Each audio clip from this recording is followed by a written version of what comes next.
Hey everyone, this is Carrie back with Homeschool Coffee Break, where we help you gain confidence and stop overwhelm so you can actually take a homeschool coffee break. And I'm here to help you. And I have my friend Sarah Miller here, and I'm excited to hear what she has to say about teaching reading. And she's got some great ideas for you. So thanks so much for being here today, Sarah. Thank you so much for having me, Carrie. I'm so excited to talk with you and with everybody listening today. Very good. I know, we have moms that really struggle with their kids learning to read. I know this was like 20 years ago. A friend of mine was trying to teach her son how to read. And she said after a few weeks of whatever she was using, he just banged his head on the table and was like, I am done. I don't care. Now, the son right now is about 16 years old. And yes, he does know how to read, but she had to go find and research and look in all sorts of places. So I'm excited just to hear what you have to say about ideas that our moms can actually use to teach reading. So, Uh, um, before we get started, why don't you tell everyone just a little bit about your family so they can get to know you? Yeah, for sure. So I am a homeschool mom of two kiddos, and we have homeschooled ever since the beginning. So they actually never went to public school. My son is 7 at the time we're recording this. He's going to be 8 in just a couple of months. And he is a fluent reader at this point, and sort of the reason why the reading curriculum and all of the resources came to be, because when I was going through the process of teaching him how to read, I really struggled because although there were resources available that were accomplishing the task, I noticed that the more that we practiced, the more frustrated he got and the more discouraged he got. And I was just watching the love of reading that I had seen in my son from the beginning disappear as he learned how to read. And I didn't want to get to the end of the process and have him be a fluent reader, but then have him not want to read. I felt like that would defeat the purpose. And so I really set out to create resources that were designed for homeschool parents to be able to teach their kids not only to read, but also to love reading, because I think that both are important. And I really think that we can have both. And so now I'm using those with my daughter. She just turned 5. And she's learning how to read with this curriculum. And it's just been really fun to see the difference in the two experiences and just to see her love of reading grow. Well, that's so cool. Yeah, I know all my grandkids, I have 4 grandkids. I think most of the people here know that, but they all love to read. The 1.5-year-old, he can't read squat, but he will sit there with the book and he will turn those pages. And he was mumbling something, but none of us know what he's talking about. The 8-year-old, on the other hand, I mean, they still take a quiet time, and she pretty much chooses to read. No one sort of strangled out her love of reading. So, but I know that there are a lot of moms that sort of feel intimidated with trying to teach their kids how to read. Do you have any words of encouragement for them? Yeah, for sure. I think that this applies not only to reading, but also to homeschooling in general. I think it's so easy to get intimidated and to feel like if we just send our kids to the public school down the street, they'll be better off because those teachers are experts and maybe they have some training that we don't have. And clearly they must do a better job, right? And I think that our culture tells us those messages over and over and over again as we look at our system and just all the things that are in place. And I know there are some fantastic teachers in our public schools, but the reality is that as homeschool parents, I think that we have a really unique advantage that we bring in that we know our kids really well.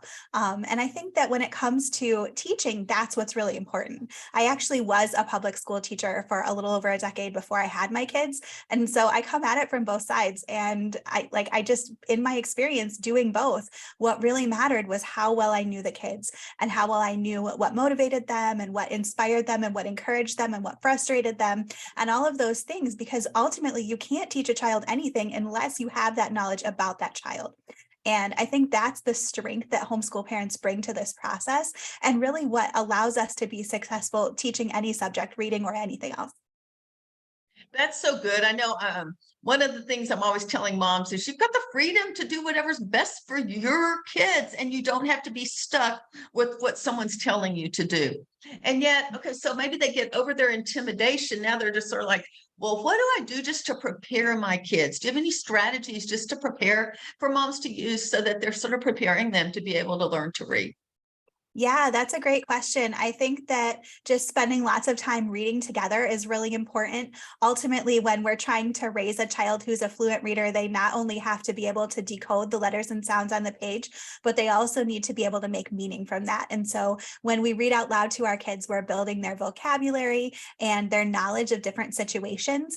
And that is just as critical when they are reading for themselves. And we can work on that skill even before they're ready to read, just by reading out loud to them. So that's a big thing.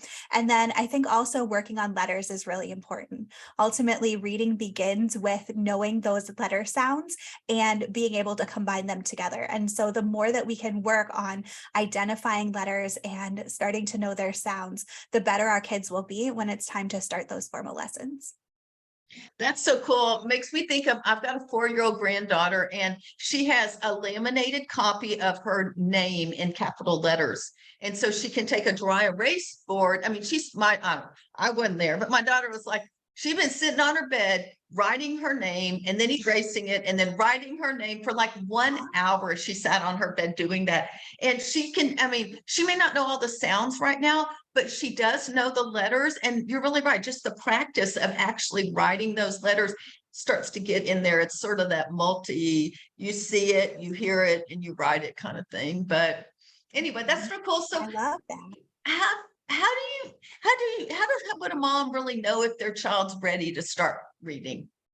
Yeah, for sure. I think one of the things that's really important to keep in mind is that it's not completely dependent on your child's age. There's actually a pretty wide range of ages where kids learn how to read. And there are some benchmarks that we can be aware of and look out for, but it's more important that we are paying attention to the different signs that we can be aware of, and that we're looking for different developmental markers to know that our kids are ready to get started. So I like to tell parents the word able, ABLE, has 4 letters, and each of those stands for one of the signs that we can look for. So the A is for awareness. That is noticing print around them. So noticing the sign on a store, or letters on a t-shirt, or the wrapper on some food that they're eating. And maybe they might know what that says, or maybe they might ask what it says, but either way, they're noticing that those letters stand for something else. And that's really important, because that's a sign that they have that symbolic thinking that they'll need in order to be able to read. The B in able stands for books. And so that is just that knowledge of books, and knowing how to hold a book, how to turn the pages, all of those kinds of things that come from lots of experiences reading with their parents. Then the L, we already talked about, that stands for letters. And we already talked about how important those are as the first building block of learning to read. So all those activities, like what your granddaughter was doing with the writing board, and just exposing our kids to those letters, are really important. And then the E is for excitement. We want our kids to be excited to read and excited for the process. And one of the key signs that a lot of parents will talk about is what you were saying with your grandson about just wanting to pick up a book and pretend to read it. They'll read to stuffed animals, or to the family pet, or to a sibling, or whoever, and they probably don't know what any of the words are, but they're making up a story as they go along. And that's always a really good sign that things are progressing and that they're getting ready to read. That's so cool, because it really does tie in. I mean, your kids are actually thinking in stories too. It's not like, I mean, I guess we get older and we just get, a lot of us, that'd be me, methodical, like we got to do this, and this. And it's really just a blend of the things that you're sharing. So I really appreciate you sharing that. Yeah. I do know, just like I mentioned, the kid at the very beginning, who's now 16, bumping his head on the table. Um, do you have how can mom sort of slow down and get rid of some of the frustrations that kids may feel? Yeah, so I think one of the biggest things that causes frustration is when we try to make our reading lessons too long. And it's tough, because when our kids really start to struggle with reading, we feel like as parents, the instinct is to want to double down and, okay, my kid's struggling, so we're going to practice twice as hard and twice as long. And the reality is that that doesn't work. It a lot of times can cause kids to get really frustrated and discouraged, because they're getting tired and they need a break.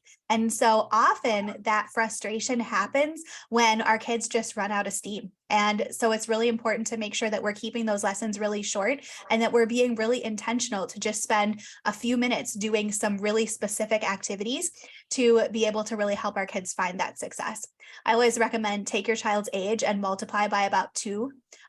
So like 2 minutes times your child's age is a good sort of ballpark number. So if you've got a 5-year-old, you're looking at 10 minutes. So you really do have to be intentional with, okay, what exactly are we going to do, and keep your child focused for those 10 minutes. And so that's where having a really good curriculum will help, because you'll know exactly what to do with that time to really make the most of it.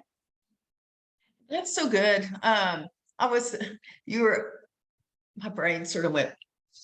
I was looking at my next question, but I was thinking about what you had to say and the forgetting the words and stuff. And now I'm just sort of like, okay, we're going to go to this. And I hope that thought comes back to me, because I really had something that I thought was really good.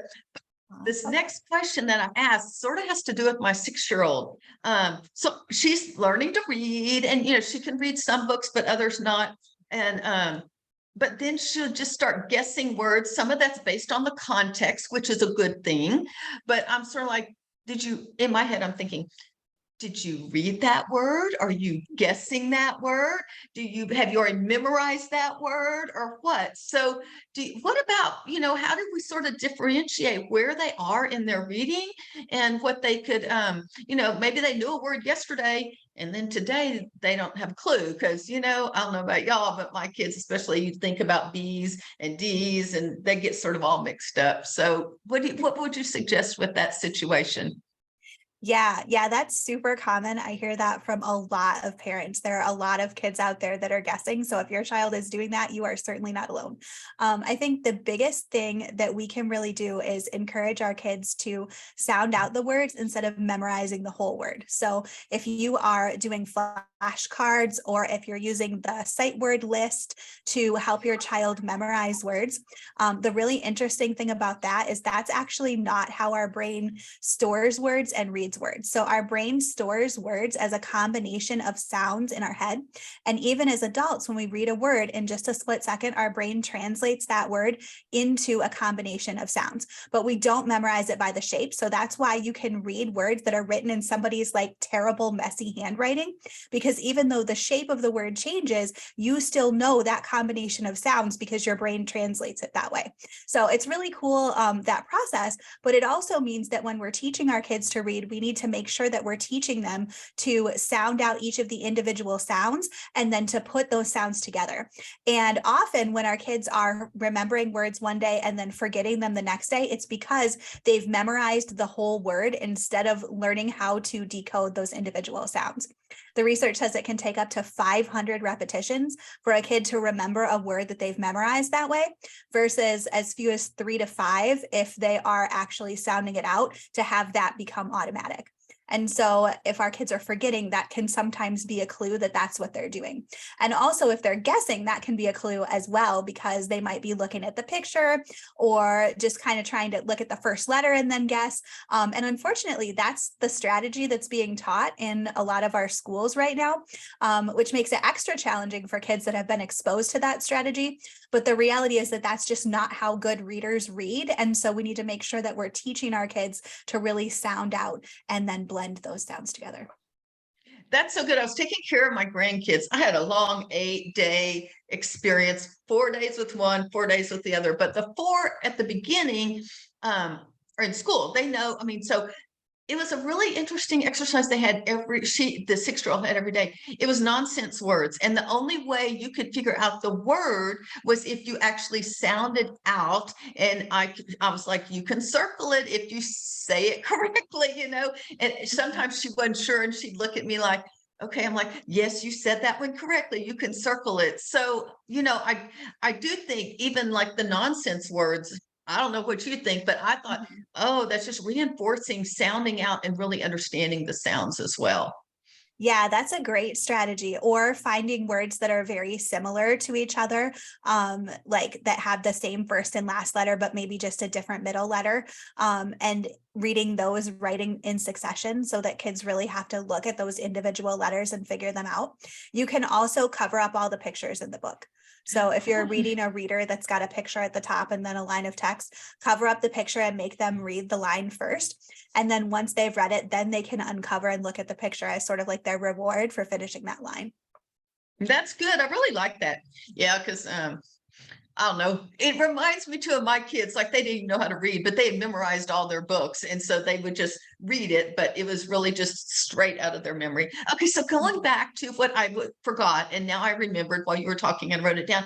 And one of those things is maybe some of the frustration, but when you talked about when your kids are ready to read, I just think we need to give our kids, we need to give moms grace to ourselves and grace to our kids because they all learn at different ages. I was talking to a guy who goes and speaks around the country. Anyway, he was just saying, Curie, a kid can learn to read at 4 or 10. There's this wide range. And it reminded me of one of my son's best friends.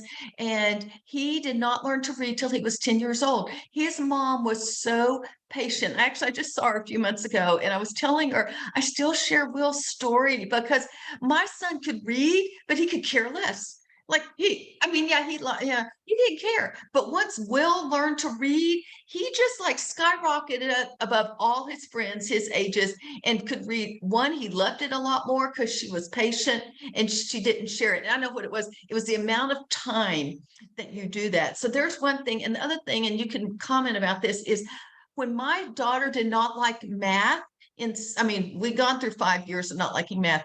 We quit. We completely quit math. And then the next year we got back on it, but it changed her attitude. And she really did. She never really likes it. She still don't like math, but she had a better attitude towards of it. So I don't know if you have any comments about that age thing, or like, I really liked what you said, 2 times their age. Don't prolong it because it does have the opposite effect. Mm-hmm. Yeah, definitely. I love what you said about just being able to wait until they're 8 or 10, because I think that that's one of the really big benefits of homeschooling, right? Is that we can wait until our kids are really ready to do something. Because the reality is that if your child was in public school and they were 10 and they weren't reading, that would be a big problem on a lot of levels, right? And there's research that shows that you can look at kids' reading scores at the end of preschool, beginning of kindergarten, at how many letters they know.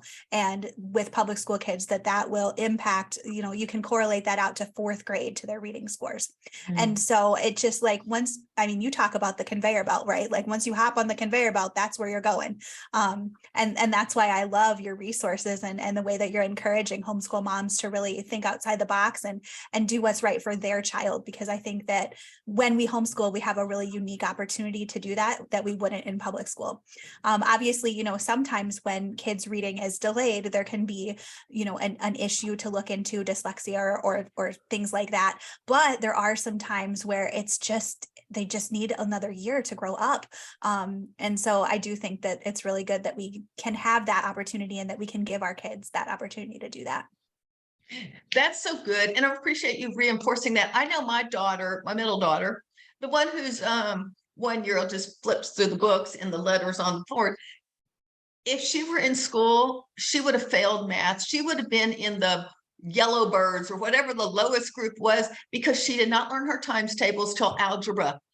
But we could still keep moving forward and she could learn all it. It's the same with reading, and so we want to encourage our kids and say positive things.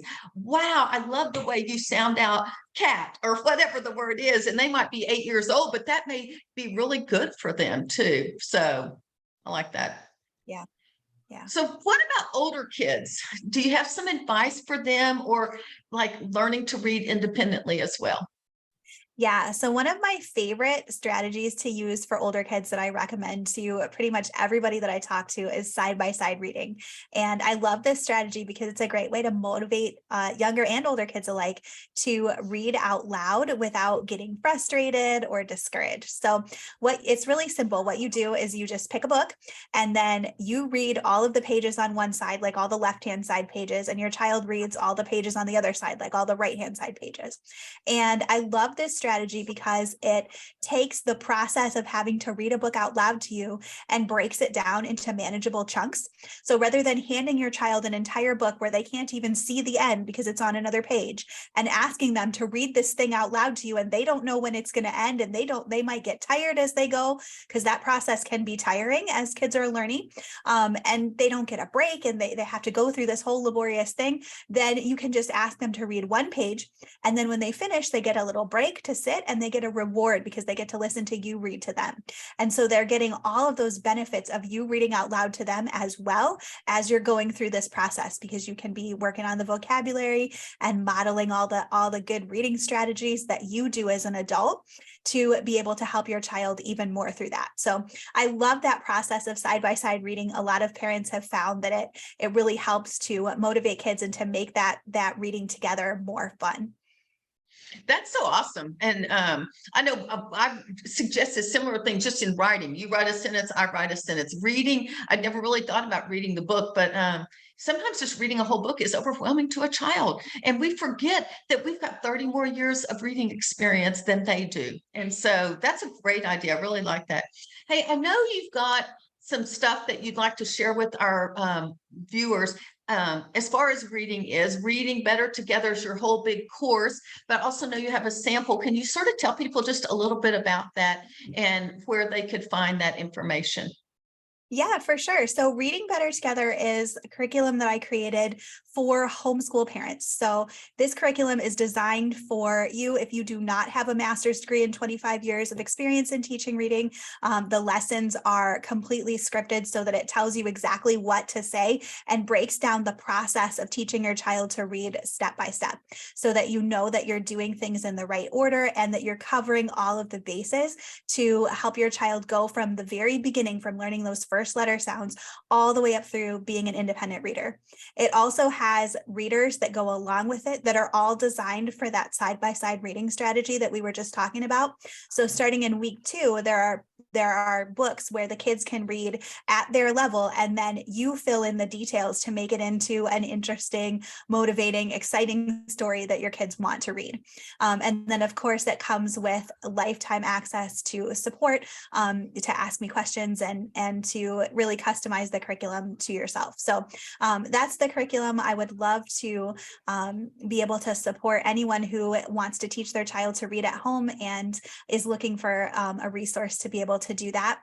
And then I have a sample of the curriculum, the Reading Better Together starter kit, that you can go and download for free if you're curious to learn more about it, or if you just want to try out one of those side-by-side readers. There's one in there. And I know Carrie's going to share a link to where you can grab that resource.